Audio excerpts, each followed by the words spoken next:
श्वेता हमारी सहयोगी इस वक्त पहुंच गई हैं उन तमाम इलाकों में जहां पर परिस्थितियां ऐसी हैं।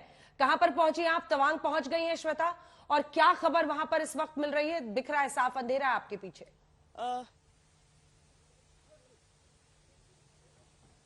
जी अंजना, अब उस रास्ते में एक तरह से मैं आपसे कहूं कि उस सेक्टर में हम पहुंच गए हैं, लेकिन बड़ी लंबी दूरी यहां की होती है। अब तो अच्छी बात यह है कि कम से कम सड़कें वहां तक के लिए आपको उपलब्ध हो गई हैं, तो वहां तक पहुंचने का रास्ता जरूर रहता है। लेकिन यह बताया जा रहा है कि जो अपर रीचेस हैं वहां पर बर्फबारी भी हो रही है। जिस पोस्ट पर, खासकर जिस इलाके में ये झड़प हुई थी, वहां पर तो काफी ज्यादा बर्फ पड़ चुकी है। इसीलिए जैसे जैसे हम आगे बढ़ रहे हैं, जैसे जैसे ऊंचाई के साथ हम आगे जा रहे हैं, वहां पर ठंड भी अब ज्यादा बढ़ती जा रही है और ऊपर के इलाकों में तो माइनस में तापमान हो जाएगा। तो हम उम्मीद करते हैं कि कल सुबह तक हम उन इलाकों तक पहुंच पाएंगे पूरी रात सफर करने के बाद। लेकिन अभी तक इस सेक्टर में, इस क्षेत्र में हम जरूर पहुंच चुके हैं।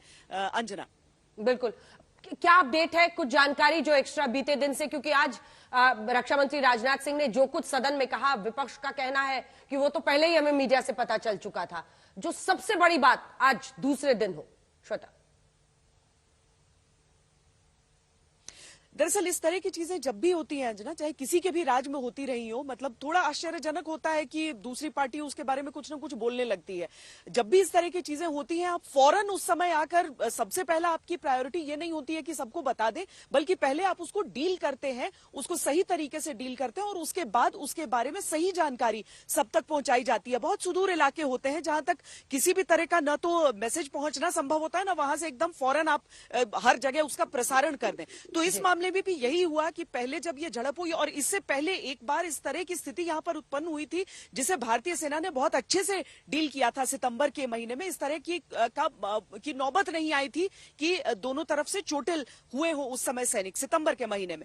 लेकिन इस बार जो हुआ है उसमें चीन ने इतनी बड़ी संख्या में अपने सैनिकों को आगे बढ़ाने का प्रयास किया था और भारतीय सेना तैयार थी, क्योंकि ड्रोन मूवमेंट जो रहा था और जिस तरीके से भारतीय Su-30 को भी स्क्रैम्बल करना पड़ा था इस इलाके में, उसके बाद से गुंजाइश थी कि ऐसा कुछ हो सकता है और हम तत्पर थे, हमारी सेना तत्पर थी और इसीलिए फौरन उस चीज को टैकल किया गया था।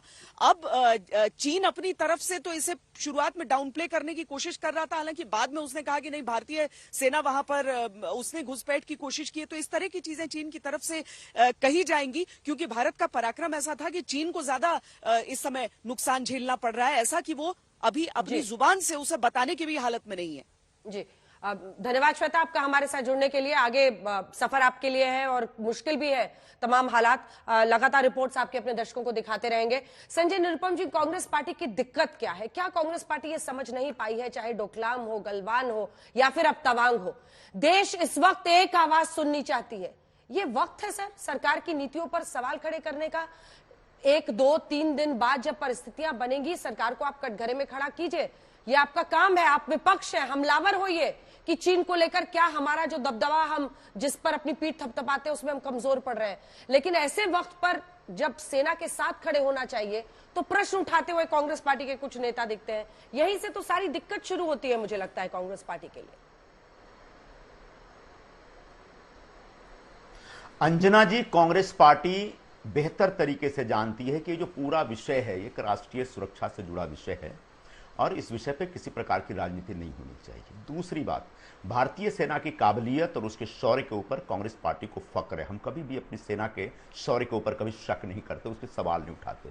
हम जो सवाल उठा रहे हैं वो इतना है कि मोदी सरकार जो क्लेम करती है, या प्रधानमंत्री नरेंद्र मोदी की जो एक इमेज बना के रखी गई है कि वो रशिया और यूक्रेन के बीच लड़ाई भी रुकवा सकते हैं और महाशक्ति को रिप्रेजेंट कर रहे हैं, अमेरिका को झुका दिया, फला को झुका दिया, ढिका को झुका दिया। चाइना के सामने चुप क्यों रहते हैं? पिछले 2-2.5 वर्षों से लगातार हम देख रहे हैं, कभी कैलाश रेंज में चाइना ने एक डोमिनेंट पोजीशन ले लिया, कभी लद्दाख में जो पैगोंग तुसे लेक है वहां पर कई फिंगर उसने अपने कब्जे में ले लिए, कहीं अरुणाचल में रास्ते बना रहे हैं, रोड बना रहे हैं, मिलिट्री गांव बसा रहे हैं, कहीं पर एक चुंबी वैली है सिलीगुड़ी के आसपास, वहां पर भी उनकी घुसपैठ हो रही, वहां पर गाँव बसाए जा रहे हैं। डोकलाम में जो हुआ सबने देखा, गलवान में जो हुआ सबने देखा। हमेशा प्रधानमंत्री नरेंद्र मोदी चीन को लेकर चुप क्यों रह जाते हैं? तो बार बार कांग्रेस पार्टी ये सवाल उठी थी कि साहब आपको चुप नहीं रहना है, सेना के जवान लड़ेंगे, वो तो वहां पर तैनात है, वो लड़ेंगे लड़ेंगे और हम उनकी बहादुरी पे हमें फक्र है। लेकिन सरकारों को भी एक पूरा स्टैंड लेना चाहिए। आज रक्षा मंत्री राजनाथ सिंह जी का जो बयान, वो बयान पढ़ने का मुझे मौका मिला। सुनिए उस बयान में, जो 2 लाइन पढ़ के सुनाता हूं कि चाइना के इस प्रयास का हमारी सेना ने दृढ़ता के साथ सामना किया। इस फेस ऑफ में हाथापाई हुई। भारतीय सेना ने बहादुरी से पीएलए को हमारी टेरिटरी में अतिक्रमण करने से रोका और उन्हें उनकी पोस्ट के पास वापस जाने के लिए मजबूर कर दिया।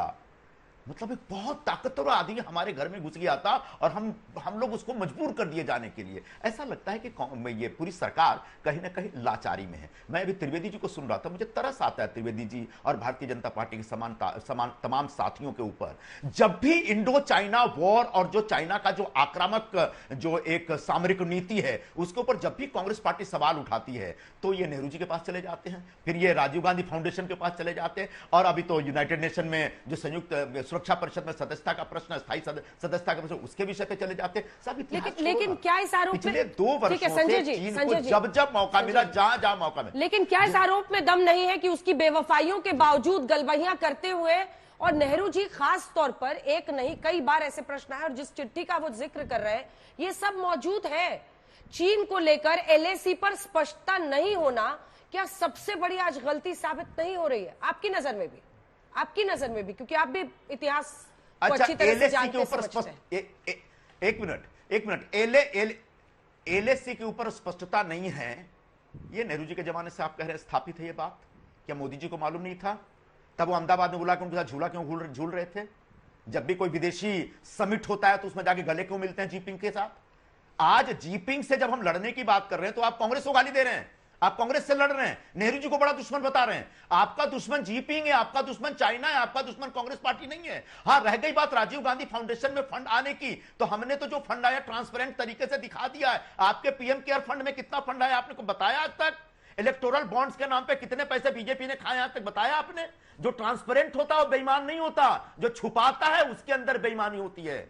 तो आप अपनी बेईमानी छुपा रहे हैं और अपनी बेईमानी छुपाने के लिए जो ट्रांसपेरेंट कागजात हैं उन कागजात के जरिए कांग्रेस पार्टी और राजीव गांधी फाउंडेशन जैसे एक बेहतरीन फाउंडेशन जिसने समाज सेवा का इतना बढ़िया काम किया और लगातार करता आ रहा है, उस फाउंडेशन को आप बदनाम कर रहे हैं। आप बिल्कुल बदनाम करिए, अपोजिशन में हमारे विरोधी करिए, लेकिन जब चाइना से लड़ने की बात आती है तो कांग्रेस को कोसने के बजाय, नेहरू जी को कोसने के बजाय आप चाइना से लड़ने के लिए हमारे सैनिकों को ताकत दीजिए, हमारे सैनिकों के साथ खड़े रहिए। गलवान में 20 सैनिक शहीद हुए हैं, लाइन ऑफ एक्चुअल नहीं लिया गया।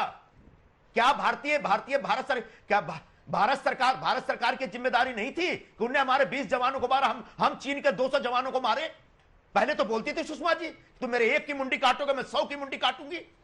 आज कहां चलेगी बीजेपी? आप बोलते हैं आंख में आंख डाल के बात करेंगे, कोई आंख उठाकर देख नहीं सकता हमारे बीच। हम लोग 56 इंच का सीना लेकर के खड़े हैं। रोज चाइना घुस रहा है साहब, और यही बात राहुल गांधी बार बार कहते हैं। तो कहते हैं राहुल गांधी चीन के समर्थक हैं। जो चीन का समर्थक होगा ना वो चीन के खिलाफ नहीं बोलेगा। आप चीन के खिलाफ नहीं बोलते, मतलब ऐसा लगता है आप चीन के समर्थन में या चीन के दबाव में। आप ज्यादा से ज्यादा क्या करते हैं, कुछ सारे ऐप बंद कर देते हैं। ऐप बंद करने से कुछ होगा? आज भी कितना चीन का माल हिंदुस्तान में आ रहा है, कितनी कंपनियों में चीनी डायरेक्टर बैठे हुए हैं, इसका जवाब तो अभी लोकसभा में आजकल में ही दिया किसी मंत्री ने, इनकी मंत्री ने दिया है। तो अगर चीन से लड़ना है तो हर मोर्चे पे लड़िए, खुल के लड़िए, पूरा देश आपके साथ है, पूरी कांग्रेस पार्टी आपके साथ है। लेकिन ऐसे मौकों पे कांग्रेस पार्टी को गाली देके, दोष देके, मां और बेटे के खिलाफ उल्टा सीधा बोल करके आप चीन के खिलाफ नहीं लड़ाई लड़ रहे हैं, बल्कि आप हिंदुस्तान के अपनी अंदरूनी ताकत को कमजोर करने का एक दुष्प्रयास कर रहे हैं, और इसकी मैं निंदा करता हूं।